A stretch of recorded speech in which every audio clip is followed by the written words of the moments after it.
안녕하세요. 저는 미녀와 야수 소리를 들으며 다들 만류했던 결혼을 굳이 했다가 이혼을 하게 된 여자입니다.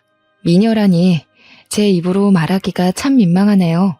이야기를 하자면 별 수 없이 제 외모를 남들이 칭찬해주는 대로 표현하게 될 텐데 듣기 불편하시더라도 양해 부탁드려요. 저는 살면서 못생겼다는 말을 들어본 적이 없습니다.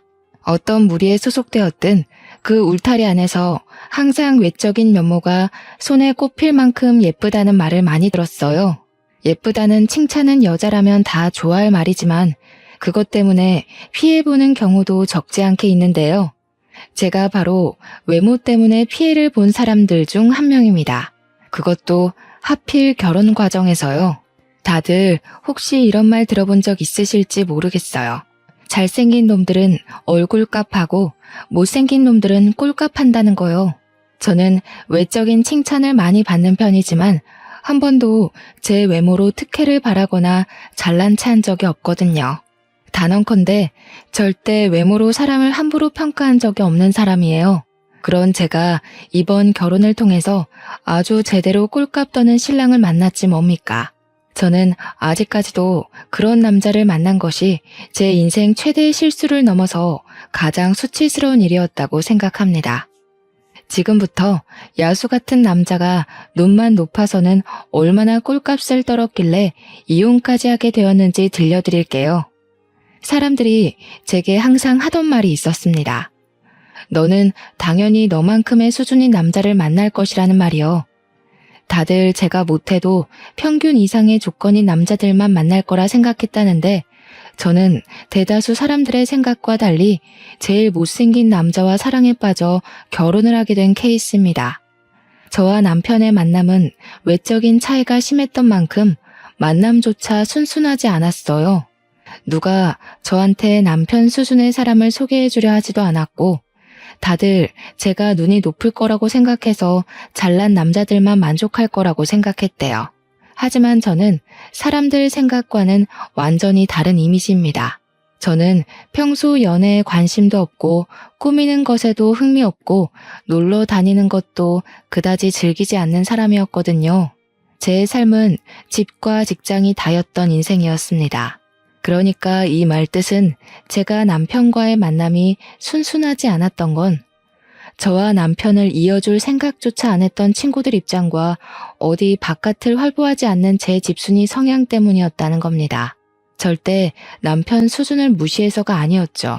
누구 하나 저한테 남편을 소개해주지도 않고 제가 또 적극적으로 남자를 찾아다닌 게 아닌데 어떻게 남편과 제가 수월하게 연이 닿아서 결혼까지 하겠어요? 제가 남편을 처음 만났던 건 친구 생일 파티 때였습니다.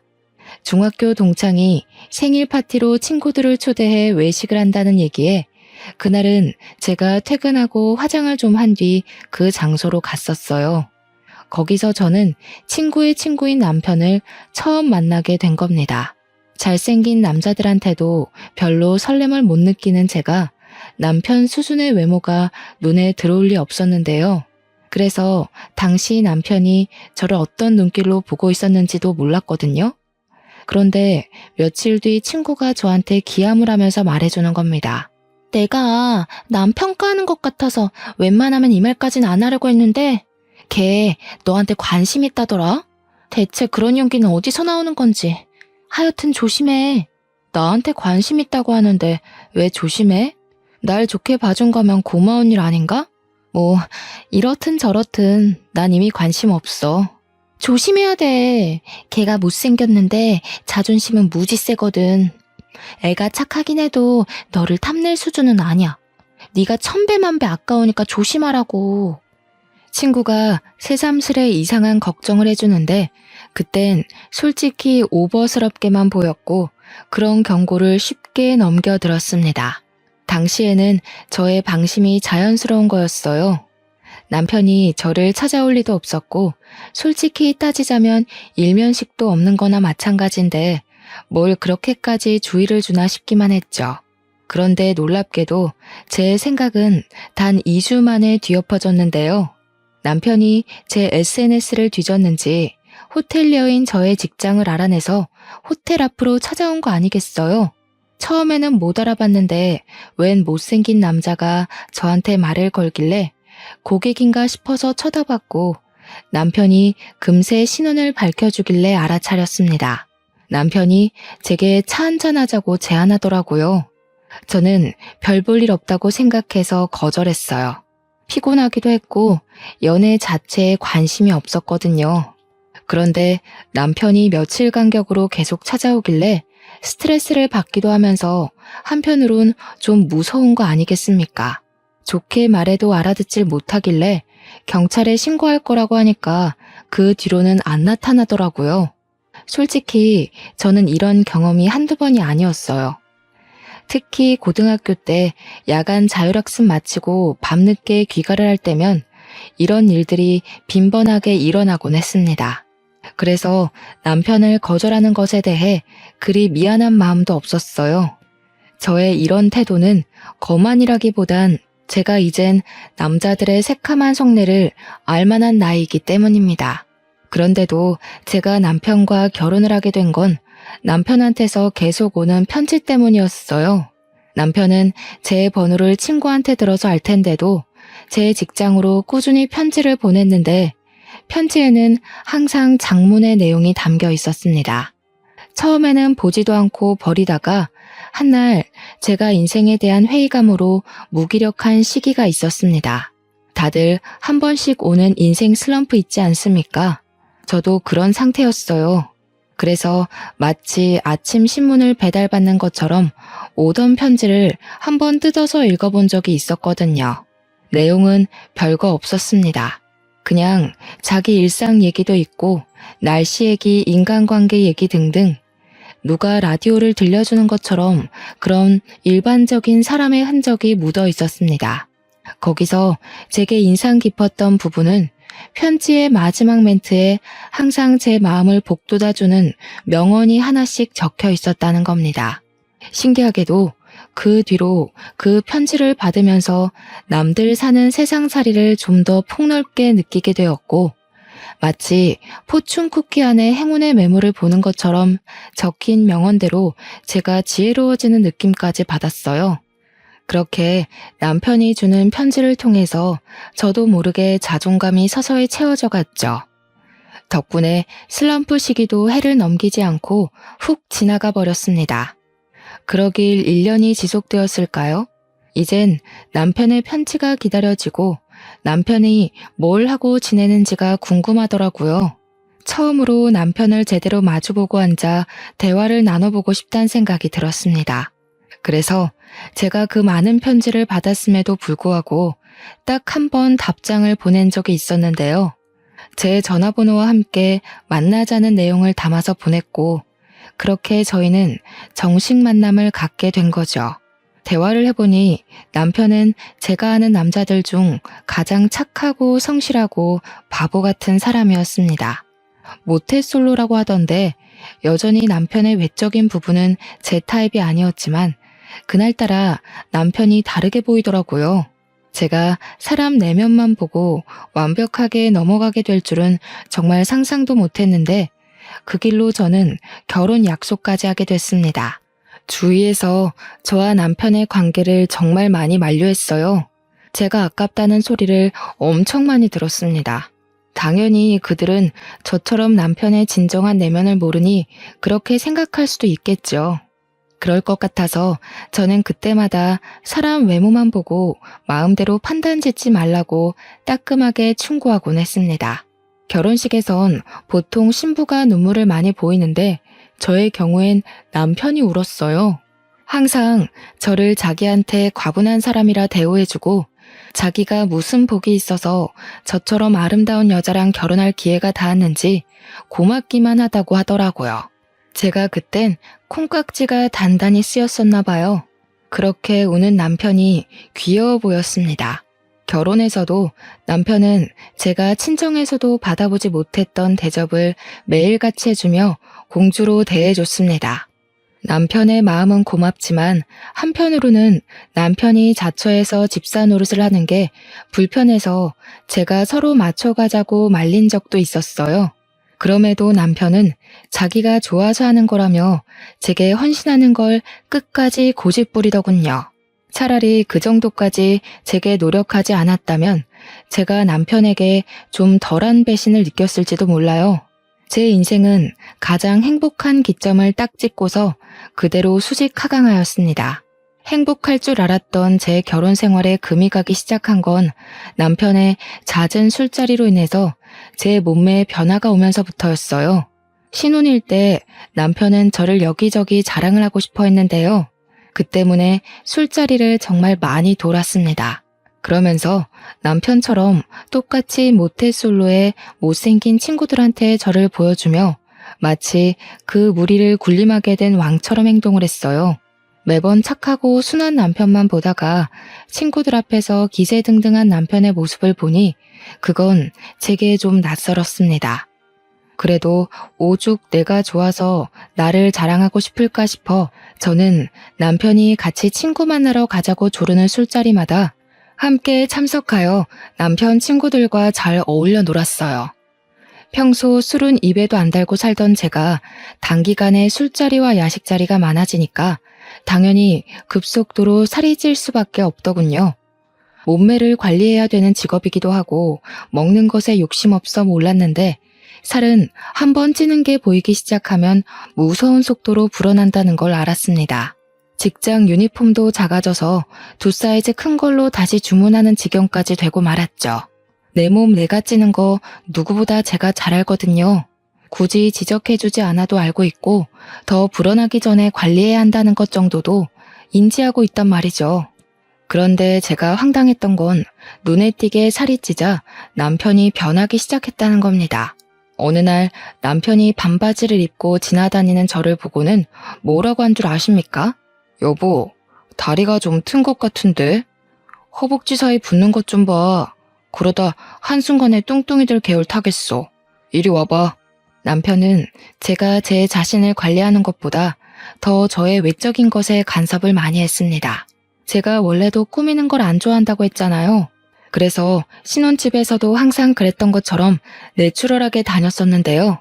제가 살찌기 전에는 남편이 그마저도 예쁘다고 해주더니 살이 찌자 그때마다 제게 지적만 하는 거 아니겠습니까? 저더러 부부라고 너무 풀어지지 말자고 조언인 척 경고를 하더라니까요.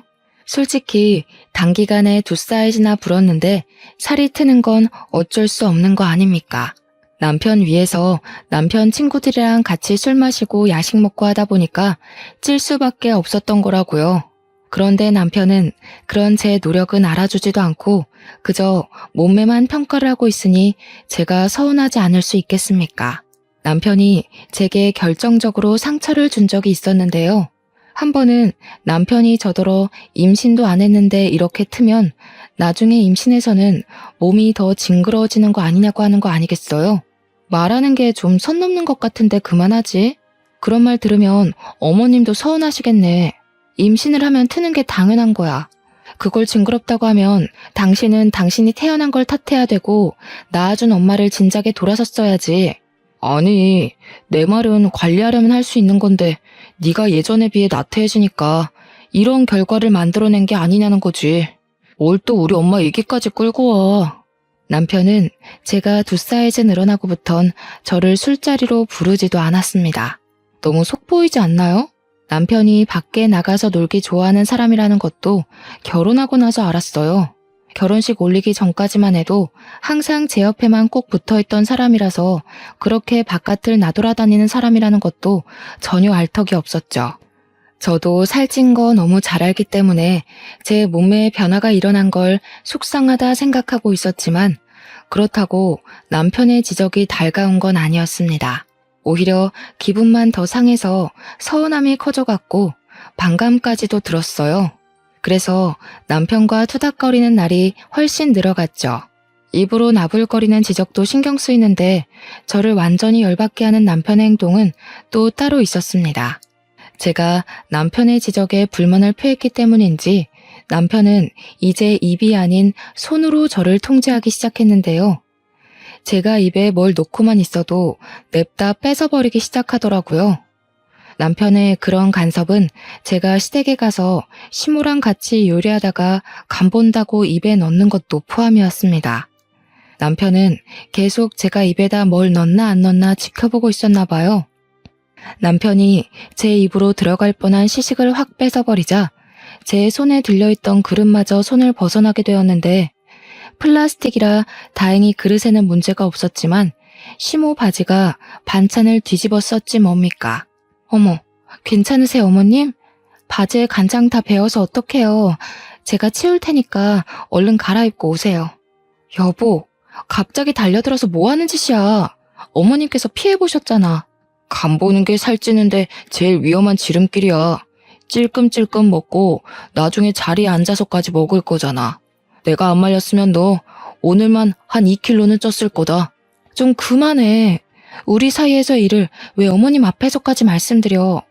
당신 뭔 소리 하는지 알아들었으니까 그만 나가.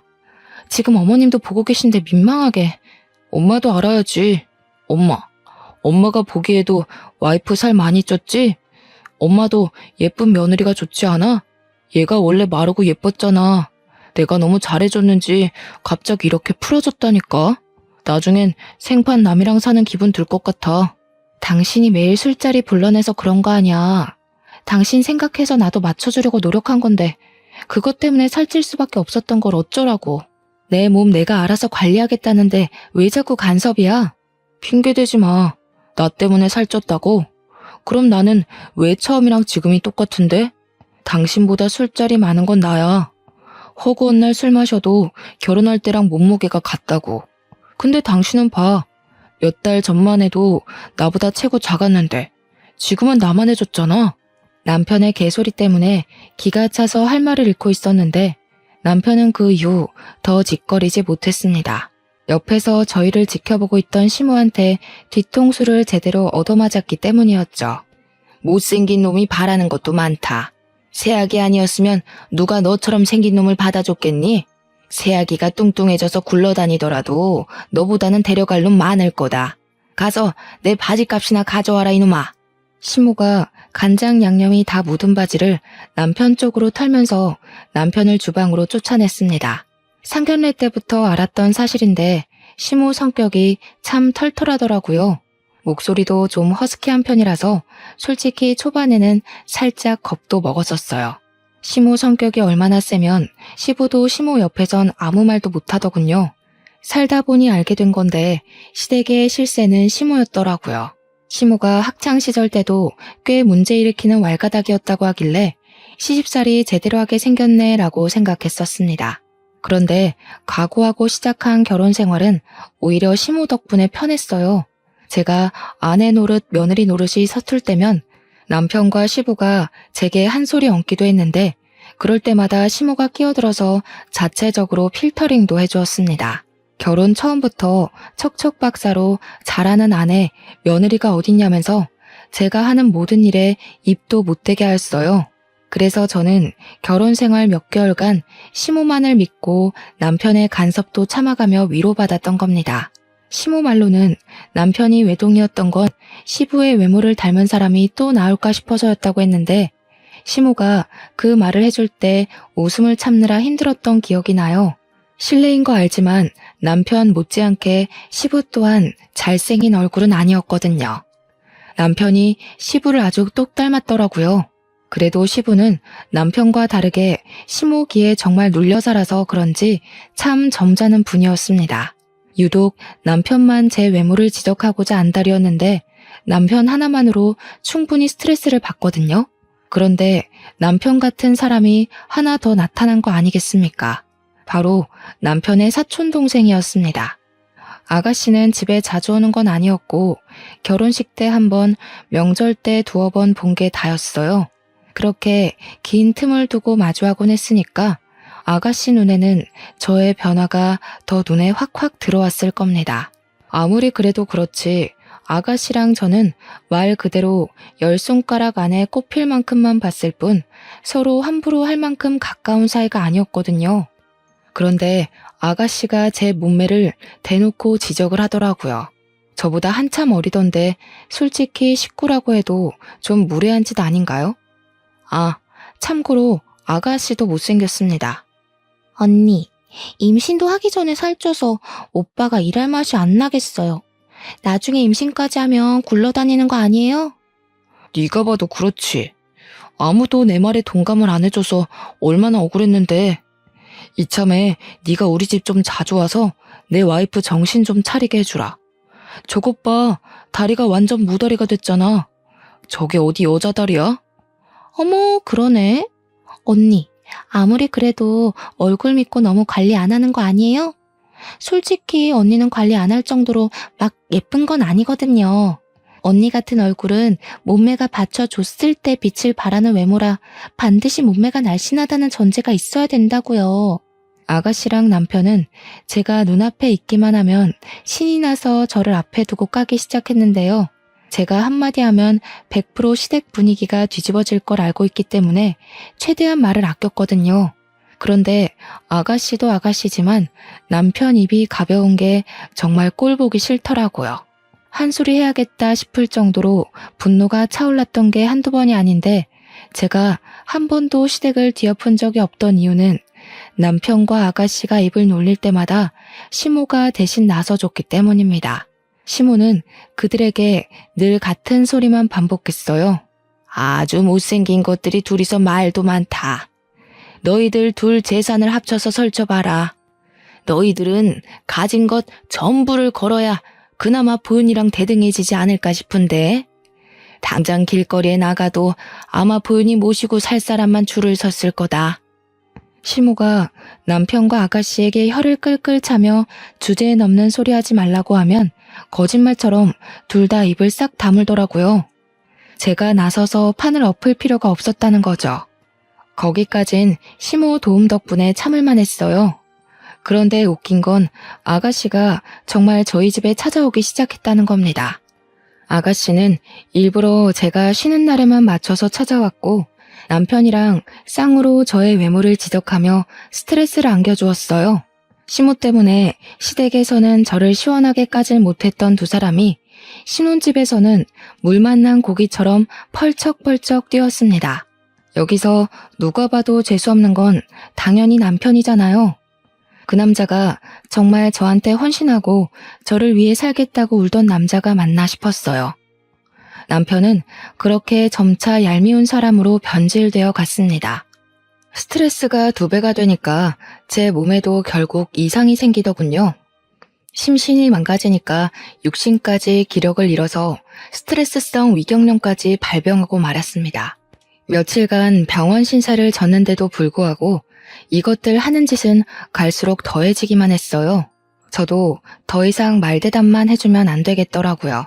제 몸이 망가지니까 하늘도 저를 안쓰럽게 봐준 건지 저한테 좋은 기회를 내려준 적이 있었는데요. 언니, 저 결혼할 사람이 있는데 언니가 좀 봐주실래요? 제 남자친구가 몸매 좋은 사람이 이상형이라고 하더라고요. 혹시 제 몸만 좋아하는 건 아닌가 싶어서 영 불안한 거 있죠? 언니가 나이 좀 있으니까 저보다 남자 보는 눈이 제대로일 것 같은데 잘 좀 봐줘요. 아가씨가 결혼까지 생각하고 있다는 사람을 저한테 소개해준다고 하더라고요. 그러니까 말 그대로 아가씨는 몸매가 참 좋은 여자였어요. 아가씨가 내세울 건 내면도 아닌 몸매뿐이었죠. 제 당시 몸무게가 65kg였는데 아가씨는 50kg 초반이었던 걸로 압니다. 저한테 떳떳하게 몸무게를 자랑했어서 아주 잘 기억하고 있어요. 키는 아가씨보다 제가 좀 더 커서 사실상 제가 65kg라 하더라도 저를 잘 모르는 사람들은 항상 저더러 늘씬하다고 칭찬을 해주었습니다. 아마 자기 남자친구 봐달라고 부탁하는 것에서 아가씨 속셈은 따로 있었을 거예요. 저랑 자기 몸매를 대놓고 자기 남자친구한테 보여주면서 비교하려고 하는 의도겠죠. 너무 눈에 보이는 여우짓이었습니다. 그런 사람들 있지 않습니까? 여우짓 잘 못하는 애들. 여우짓 한 번도 안 해본 애들이 어중간하게 도화살인 척하면서 본인의 매력을 반감시키는 짓 하곤 하잖아요. 아가씨가 딱 그 짝이었어요. 제 부른 몸매를 이용해서 자기 남자친구한테 점수를 더 따려는 목적으로 부탁한 거겠죠. 그 못난 속셈이 보여서 솔직히 짜증이 났지만 저는 아주 흔쾌히 수긍을 했습니다. 하늘이 주는 복수의 기회라고 생각했어요. 제가 약간의 튼살은 생겼을지라도 태생부터 군살은 별로 없는 편이었어서 들어갈 때 들어가고 나올 때 나온 라인이 약간은 남아 있었거든요. 물론 결혼 전보다는 못했지만요. 그래서 아예 작정하고 처녀 때처럼 꾸며서 나갈 생각으로 아가씨 제안을 허락했던 것입니다. 눈에는 눈, 이에는 이가 얼마나 무서운지 그 어린 아가씨한테 알려주고 싶더군요. 저는 일할 때도 피부와 속눈썹 화장만 했었는데 영상을 보고 배우기까지 하며 메이크업에 힘을 줬습니다. 아가씨가 분홍빛 화장을 자주 하더라고요. 도화살인 척 하면서 말입니다. 그래서 저도 분홍빛 계열로 메이크업을 했죠. 안 그리던 아이라인까지 그렸고요. 남자들이 환장한다는 기다란 흑색 생머리까지 했습니다. 복장은 당시가 여름이었는데 적당한 라인은 드러나되 살집은 가려지는 옷으로 골라서 입었고 아가씨가 부른 약속 장소로 갔어요. 오랜만에 꾸며서 그런지 은근슬쩍 따라붙는 남자들의 시선도 오래간만에 느꼈습니다. 결혼하기 전에는 몰랐는데 결혼하고 나니까 그런 남자들의 관심이 고맙기만 하더라고요. 그리고 먼저 도착해 있는 아가씨와 아가씨 남자친구를 마주했는데요.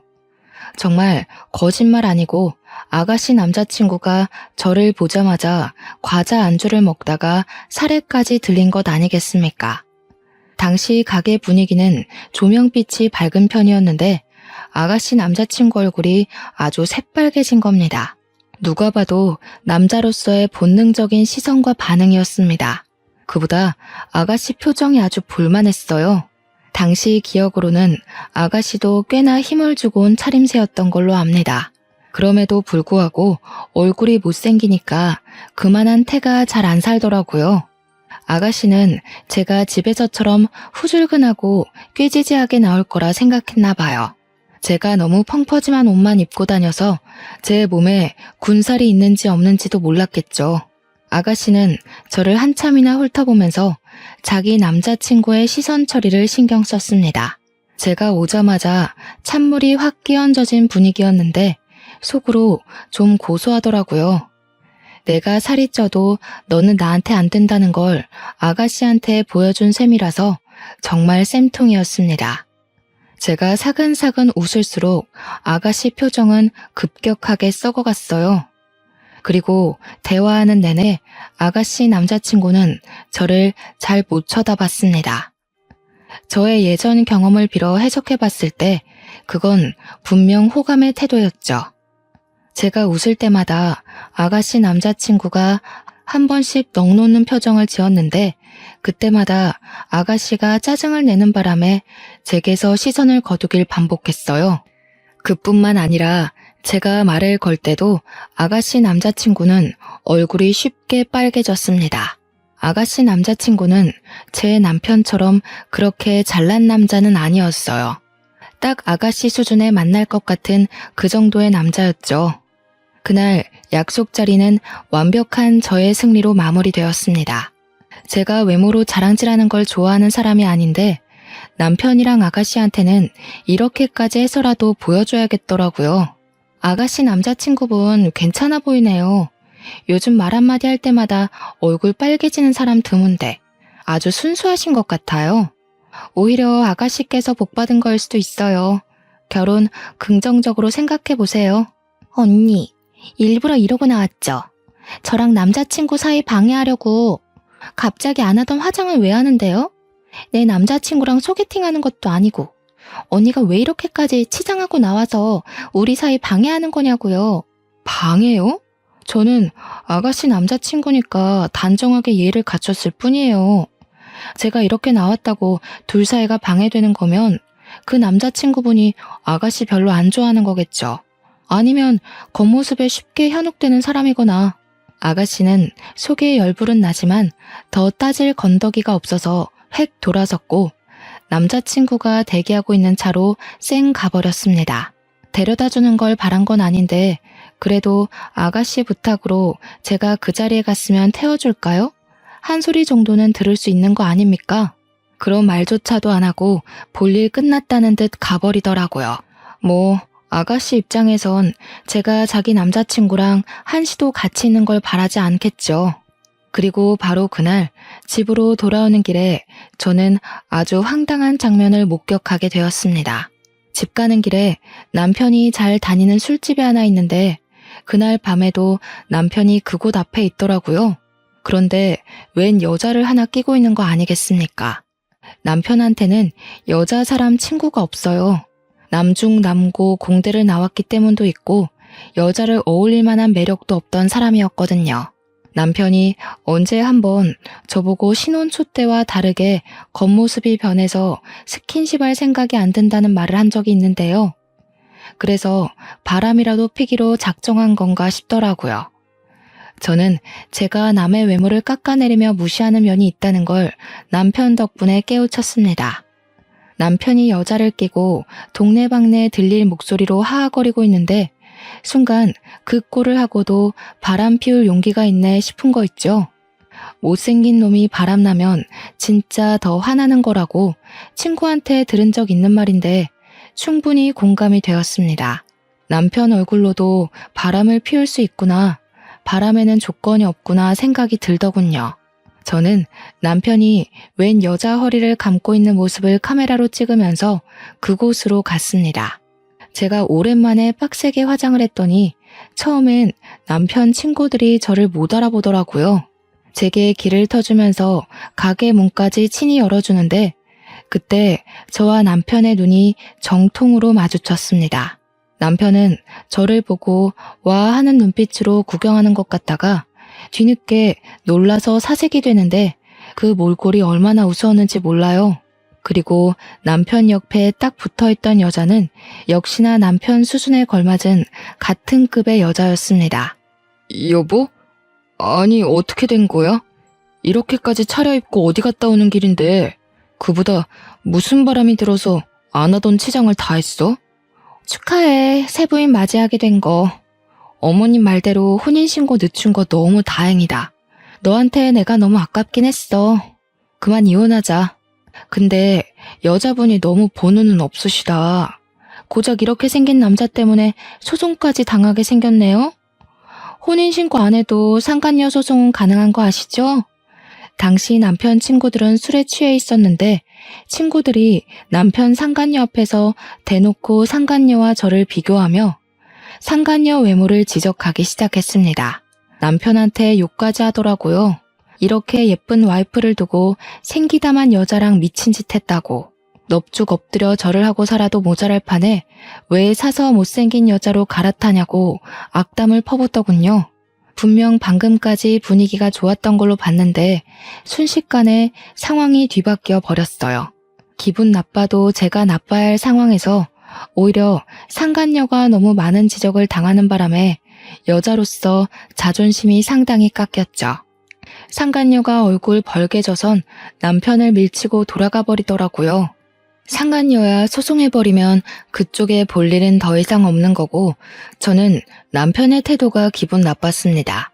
친구들한테 따끔하게 욕을 먹으면서도 상간녀와 제 사이에서 갈피를 못 잡고 있는 거 아니겠습니까? 기분 상해서 저도 먼저 집에 돌아와 버렸는데요. 양심은 있는지 남편이 저를 급하게 뒤따라왔더라고요. 저를 붙잡더니 하는 말이 뭔 줄 아시나요? 좀 전에 있었던 불륜 현장을 변명해도 모자랄 판에 글쎄 저더러 살을 뺐냐고 묻는 거 아니겠어요? 이 와중에 그저 외적인 것만 언급하는 남편이 재수없어서 저는 들고 있던 가방으로 남편 머리통을 후려쳤습니다. 남 평가하기 전에 네 주제나 생각해. 평생 여자 못 만날 팔자 구제해줬더니 아주 꼴값을 떨고 자빠졌다. 나 너랑 이혼할 거니까 그런 줄 알아. 여보, 미안해. 나는 당연히 자기 있는 그대로가 좋아. 그런데 예쁜 거에 환장하는 건 남자로서 당연한 거니까. 자기더러 계속 살 빼면 좋겠다고 한 거야. 당신 너무 예쁜 사람인 걸 누구보다 내가 잘 아는데 결혼하고 나서는 죽어가는 꽃 같아서 그랬어. 내가 당신 자존감 높여주려고 도와준 거라고. 이러니까 모태솔로지. 넌 상대방 욕하고 단점 공격하면서 자존감을 높여주니? 내가 똑같이 해볼까? 아스팔트에 눌어붙은 껌같이 생겨가지고. 네가 돈을 잘 벌기나 해? 볼 거라고는 헌신짝처럼 애쓰는 순수한 마음밖에 없던 놈이 이젠 그마저도 사라져서 이젠 완전 볼품 없어졌네. 뭐라고? 아스팔트? 뭐? 당신 여태 나랑 살면서 그런 생각하고 있었던 거야? 내가 아무리 당신보다 못났다고 하더라도 사람은 겉모습이 다가 아니거든? 어떻게 그런 말을 할 수가 있어? 먼저 겉모습에 정신 빠져있던 게 누군데 나보고 죽어가는 꽃 같았다며? 그래, 주제도 모르고 잘도 나불거렸다. 내 주위에서 너랑 같이 사는 나더러 비 좋다고 하더라. 이혼하면 친구들이 나한테 더 능력 좋고 잘생긴 남자 소개해준다고 대기 중이야. 그런데 넌 과연 나보다 잘난 여자를 만날 수 있을까? 그럴 리가 없지. 그런 여자가 너를 왜 만나겠어? 어때? 자존감이 좀 올라가니? 남편은 제 말에 기함을 하다가도 이제 좀 저랑 살았다고 기분 나쁜 감정도 서슴지 않고 드러내더군요. 저한테 몸매 지적하면서 껍데기 변했다고 나무랄 땐 언제고 꼴에 외모 지적받으니까 기분이 상했나 보더라고요. 저보고 외모지상주의였냐고 얼굴값 하는 다른 인간들이랑 결국 똑같은 여자였냐면서 그러대요. 어쩜 자기 발자취는 돌아볼 줄을 모르는지 한심하기 짝이 없지 않습니까? 저는 제가 받았던 상처만큼 그대로 돌려줬을 뿐입니다. 세월로 따지면 당연히 제가 훨씬 손해이긴 하지만요. 남편은 저한테 외모 지적을 받아서 단단히 삐쳤습니다. 그러거나 말거나 이젠 남편이 뭘 하든 어쩌라는 건가 싶더군요. 다음날 연차를 낸 저는 시댁을 먼저 찾아가 이혼을 하겠다는 의사를 밝혔고 시부모에게 남편이 바람피웠던 정황까지 낱낱이 보여줬습니다. 가장 먼저 성화를 표한 건 역시 시모였는데요. 남편이 이혼하겠다는 저를 쫓아와 곁에서 내내 불안해하고 있었거든요. 그런데 제 얘기가 끝나자마자 시모가 당장 들고 일어나 남편의 등짝을 패는 거 아니겠습니까? 남편에겐 해명의 기회조차 주지 않았습니다. 이런 멍청한 놈, 너는 네 복을 네가 들고 찬 거다 이놈아. 네가 어디 가서 보윤이 같은 여자를 만날 수 있겠냐? 아유 속 터져. 보윤이처럼 착하고 예쁜 애가 또 어디 있다고. 내가 이런 것도 자식이라고 미역국을 먹었네. 솔직히 시모가 저를 좀 많이 예뻐해 주셨습니다. 외면이든 내면이든 상관없이 저를 늘 칭찬해 주던 분이셨어요. 그 때문에 저도 시모를 굉장히 잘 따랐고요. 그렇게 시모와 잘 지내던 제가 이제 그만 이 집을 나가겠다고 하니까 시모가 속상하고 마음이 안 좋았나 봅니다. 진심으로 아들을 탓하면서 한숨을 계속 쉬더라고요. 그럼에도 불구하고 제 결정을 존중해준 시모 덕분에 저는 손쉽게 이혼을 할 수 있었어요. 남편과 나란히 도장을 찍고서 저는 상간녀 소송까지 바로 진행을 하였죠. 그런데 상간녀 소송 준비 중에 변호사가 유익한 정보를 하나 주었는데요.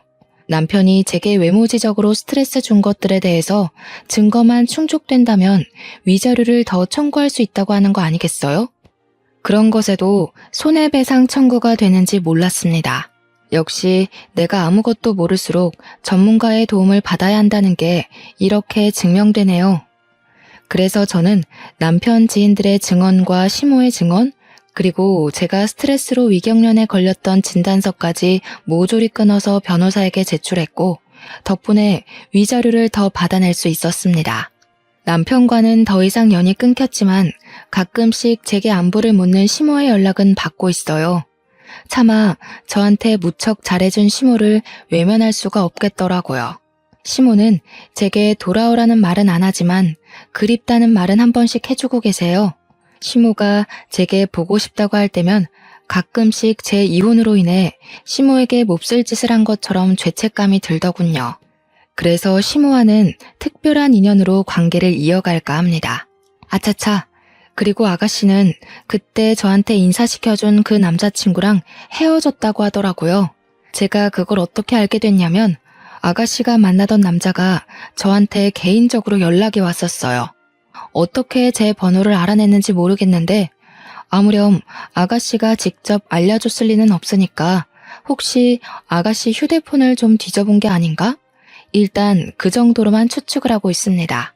어쨌든 그 남자는 저보다 7살이나 어린 남자인데요. 연락한 이유가 굉장히 당황스럽더라고요. 글쎄, 아가씨한테 헤어지자고 통보하고 저한테 대시를 하는 게 아니겠습니까? 제 사정도 모르고 연락을 한 것 같길래 제가 이혼녀라고 말을 해줬거든요. 그런데 아무리 말해도 그 남자는 자기 그런 거 상관없다면서 자기는 외모보다는 내면을 바라본다고 그날 아가씨가 저를 소개해줬을 때 대화해보니 너무 자기 타입이었다고 하는 거 아니겠어요?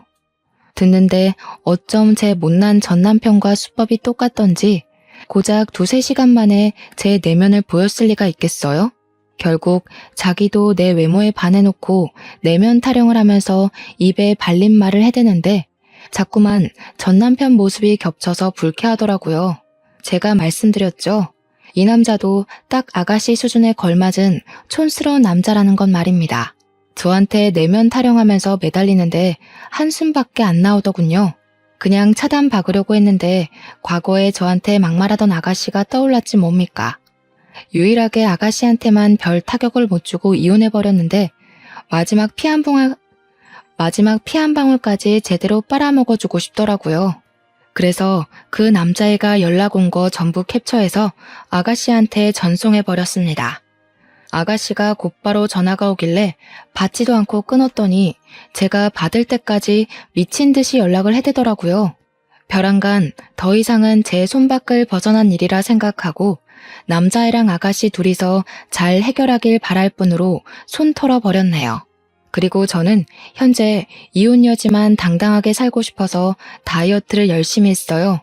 식사량만 줄였더니 바로 5kg가 빠져버리더군요. 이 기회에 아예 몸을 제대로 만들고 싶어서 헬스장까지 등록했고 운동하다 보니까 새로운 곳에 재미까지 들려버리고 말았죠. 1년 동안 개인 운동 다니면서 트레이너의 추천으로 지금 피트니스 대학에 나갈 준비 중에 있습니다. 한 번도 도전해보지 않았고 감히 상상도 못해본 길인데 하루하루 준비해 가는 날이 알차고 힐링도 많이 되더라고요. 마치 제 2의 인생이 시작된 기분이랄까. 아마 제가 아이가 없었기 때문에 아무 일 없던 것처럼 싱글로 빠르게 복귀할 수 있지 않았나 싶습니다. 다른 사연들 보니까 아이 때문에 이혼을 하고도 고충을 겪는 분들 꽤 되시더라고요. 홀로 아이를 키우다 보니 사회적 억압도 2배, 책임감도 2배, 스트레스도 2배가 아닙니까? 저도 저지만 사실 그런 분들이 정말 대단하고 존경스러운 여성분들이 아닌가 싶어요. 어떻게 그런 걸 다 이겨내고 앞으로 전진할 수 있는 건지, 희망을 꿈꿀 수 있는 건지 놀랍기만 하네요. 그런 게 엄마들만이 가질 수 있는 초능력인 걸까요? 그리고 제가 사연을 쓰는 동안 외적인 비하 발언을 많이 할 수밖에 없었는데요. 전 남편의 가벼운 행실을 참기만 할 수가 없어서 저도 모르게 똑같이 행동을 해버렸어요. 그 부분은 반성하고 있고 어디 가서 함부로 남의 겉모습만 보고 판단하지 않도록 저를 끊임없이 돌아보고 있습니다. 제게 피해를 주는 발언에 맞서는 게 아니라면 앞으로도 쭉 외모 평가는 할 생각이 없습니다. 계속 조심할 거고요. 어찌 보면 별일 아닌 걸로 이혼을 했다고 생각할 수도 있겠지만 저는 제 자존감을 지키고 싶었어요. 저를 함부로 대하는 사람과 평생을 함께할 자신이 없어서 그만 이혼이란 길을 선택한 것이니 제 결정에 후회는 하지 않습니다. 가벼운 선택을 했다고 보진 말아주셨으면 좋겠어요. 다들 나를 지키는 방법은 많고도 다양한 거잖아요? 그만 제 사연을 마무리하도록 하겠습니다. 들어주셔서 너무 감사드려요.